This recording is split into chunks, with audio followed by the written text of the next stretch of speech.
যোৱা 1 ফেব্ৰুৱাৰীত নিশা যি মিউজিকেল ফেষ্টিভেলৰ নামত যে আইএন একাডেমীত এখন মানে মিউজিকেল ফেষ্টিভেল পাতিছিল। এই সত্ৰাধিকাৰীটা বিলাসীপাৰা যি একটা আত্মসন্মান আছে, যি গৰিমা আছে, একদম কলিমা সানি দিলে।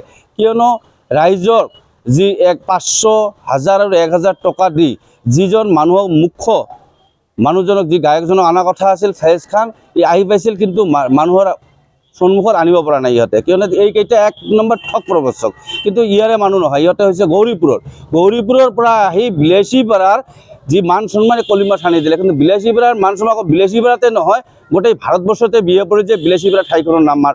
আৰু বিলাসীপাৰাৰ ৰাইজক ইহঁতে কি কৰি দিলে যে মদ আৰু নিচা কৰি তাতে উপদ্ৰৱ, কিন্তু ইহঁতৰ দোষ ইহঁতে গাত নলয়। গতিকে আমি বিলাসীপাৰাৰ ৰাইজৰ আগত ইহঁতে যদি এইকেইটা যিকেইটা কাল্পিত আছে, কাল্পিতকেইটা যদি ক্ষমা নোখোজে, মানে প্ৰবঞ্চক যেনে ঠগ যদি ক্ষমা নোখোজে, তেনেহ'লে আমি সদৌ অসম গৰীয়াবৰীয়া দেশী জাতীয় বিলাসীপাৰা জিলা সমিতিয়ে গণতান্ত্ৰিকভাৱে কাৰ্যসূচী হাতত ল'ম।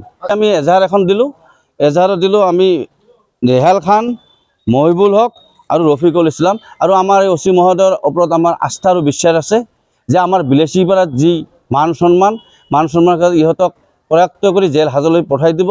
আৰু ইহঁতে মহিবুল হক আৰু ৰেহাল খানে যি বিলাসীপাৰাৰ ৰাইজৰ লগত যিটো প্ৰতাৰণা কৰিলে আৰু যি মান সন্মান লৈ খেলা কৰিছে, ইহঁতে গোটেই বিলাসীপাৰাৰ ৰাইজৰ ওচৰত ক্ষমা খুজিব লাগিব। যোৱাকালি মিউজিক ফেষ্টিভেলৰ নামত বিলাসীপাৰাত এখন সাংস্কৃতিক অনুষ্ঠান আয়োজন কৰিছিল। পালোঁ যে ৰেহাল খান, ৰফিকুল ইছলাম চন্টি, লগত আমাৰ এক্স মিনিষ্টাৰ মহিবুল হক, এওঁলোকে মিলি এটা ৰাজস্থানৰ পৰা ইণ্ডিয়ান আইডলৰ ফাৰ্ষ্ট পজিশ্যন পোৱা মহম্মদ ফাইজ তেখেতৰ লগত আৰু কেইজনমান শিল্পীক মাতি আনি বিলাসীপাৰাত এখন সাংস্কৃতিক অনুষ্ঠান কৰিব। আৰু সেই সাংস্কৃতিক অনুষ্ঠানৰ টিকেটৰ মূল্য আছিল 2000, 1000 আৰু 500 টকা। মই এজন সাধাৰণ নাগৰিক হিচাপে 2000 টকাৰ 2খন টিকেট ক্ৰয় কৰিছিলোঁ। দেখা পালোঁ শেষলৈ যে ফাইজ খানৰ কোনো ধৰণৰ পদাৰ্পণ সাংস্কৃতিক অনুষ্ঠানত নহ'ল। শেষত ৰাইজ উত্তেজিত হৈ তাত এটা লংকাকাণ্ড হ'ল। যিয়ে নহওক, লংকাকাণ্ড হোৱাৰ পিছত আজি দেখা পালোঁ সেই ৰেহাল খানে এটা প্ৰেছ বিবৃতি দিছে যে যোৱাকালি বিলাসীপাৰাৰ কেইজনমান মদাহী যুৱকৰ উদ্ভণ্ডালিৰ কাৰণে আজি অনুষ্ঠানখন নহ'ল। গতিকে মই ৰেহাল খান, মহিবুল হক আৰু ৰফিকুল ইছলাম চন্টিক সতৰ্ক কৰি দিব বিচাৰিছোঁ যে এনেই ঐতিহাসিক বিলাসীপাৰাৰ গৰিমাটো তেওঁলোকে নষ্ট কৰিছে।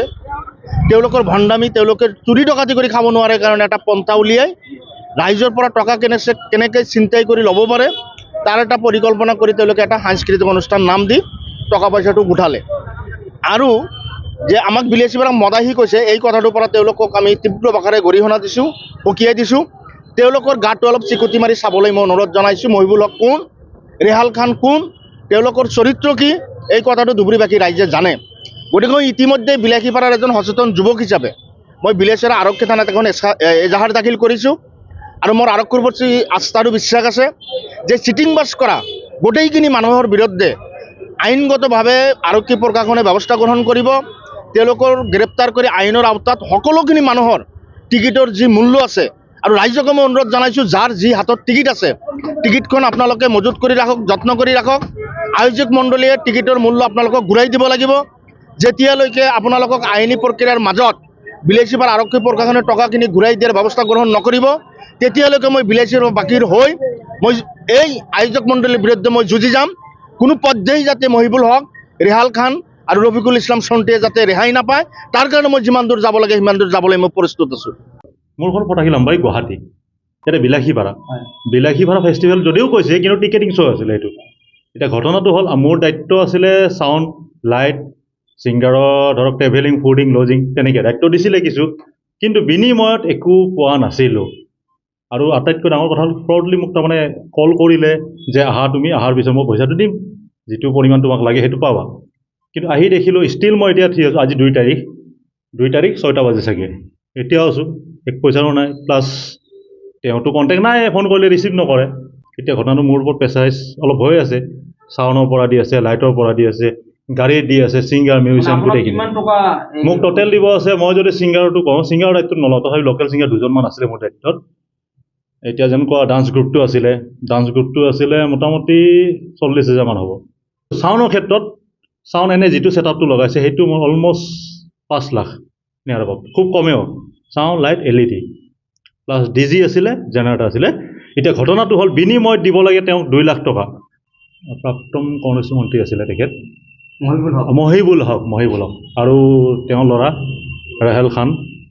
তেওঁলোকে ক'লে চলাই কথা, বিভিন্ন ধৰণৰ কথা, বাপৰে বাপ এনেকুৱা দিম, এনেকুৱা কৰিম, তেনেকুৱা কৰিম, বিভিন্ন ধৰণৰ প্ৰাউডলি আৰু। কিন্তু কালি গম পালোঁ যে টিকেট তেওঁলোকৰ আছিলে 7,000 টিকেট, 500ৰ পৰা 2,000 টকালৈকে, অলমষ্ট ট'টেলি চল্ড আউট। কিন্তু এতিয়া কৈ আছে পইচা নাই, মোৰ দায়িত্ব নহয়। প্ৰি প্লেনিং আছিলে তেওঁলোকৰ, দেউতাকৰো আছিলে চাগে, পুতেকৰো আছিলে। এতিয়া মোৰ টকাখিনি যদি ভালে ভালে গোটাই দিয়ে, লগতে মহম্মদ ফেইজ আহিছিলে, সেইটো কথা বলিউড ছিংগাৰ। এতিয়া তেওঁলোককো যদি অলপ ভাবিলে হয়, কাৰণ তেওঁলোকৰ লগতে ৰেহালৰ কথা নহয়, ইয়াতে অসমৰ গোটেই অসমবাসীৰ কথা আছে। তেওঁলোকে আয়োজন কৰা তাত ৰেছপঞ্চিবিলিটি কাৰ হ'ব লাগে? ৰেছপঞ্চিবল আজি যে তেওঁলোকৰ সন্মুখত মিক্সাৰ বৰ্ডটো ভাঙি দিলে, এটা মিক্সাৰ আপুনি জানে যিটো মিক্সাৰ লগাইছিলে 1,30,00,000 টকা। আপোনাৰ কিমান টকা পাবলগীয়া? মই ট'টেল পাওঁ 3,50,000 টকা। এতিয়া কি কৰিব আপুনি? কি মানে তেওঁ যদি এতিয়া একো ৰিপ্লাই নিদিয়ে বা ইচ্ছা নকৰে, তেতিয়াহ'লে মই বিহিত ব্যৱস্থা ল'বই লাগিব, আৰক্ষী সহায় ল'বই লাগিব যেনে তেনে। তাকে ভাবিছোঁ এতিয়া লোকেল থানা প্ৰথমতে দিব লাগিব এজাৰ এখন। আৰু মহম্মদ ফেইজৰ কথাটো যে ক'লে, মহম্মদ ফেইজ আহি পাইছিলে 6:30 বজাত আৰু আমাৰ মিউজিচিয়ান গ্ৰুপ আহিছিলে চাগে 6টা বজাত। তেতিয়ালৈকে কিন্তু তেওঁলোকক কোনো ধৰণৰ লাঞ্চৰ পেকেট দিয়া নাছিলে, একো ব্যৱস্থা লোৱা নাছিল। এটোপাল পানী পৰ্যন্ত, চাহটো দূৰৰ কথা, এটোপাল পানী গৈ নাপালে। তাতকৈ লাজৰ কথা কি? প্ৰতাৰণা কৰিছে চূড়ান্ত প্ৰতাৰণা। আৰু মদাহী তেওঁলোক নহয়, কিন্তু মদ নখাকে যিখিনি ফ্ৰডলি কাম কৰিলে সেইটোতকৈ আৰু বেয়া কাম নাই কিন্তু। আৰু সেইটো আজি ধৰক অকল অসমে নহয়, এইটো ইণ্ডিয়া গ'ল গোটেই। কাৰণ মহম্মদ ফেইজ ছনী টিভিত আছিলে, ছনীৰ এগ্ৰিমেণ্ট।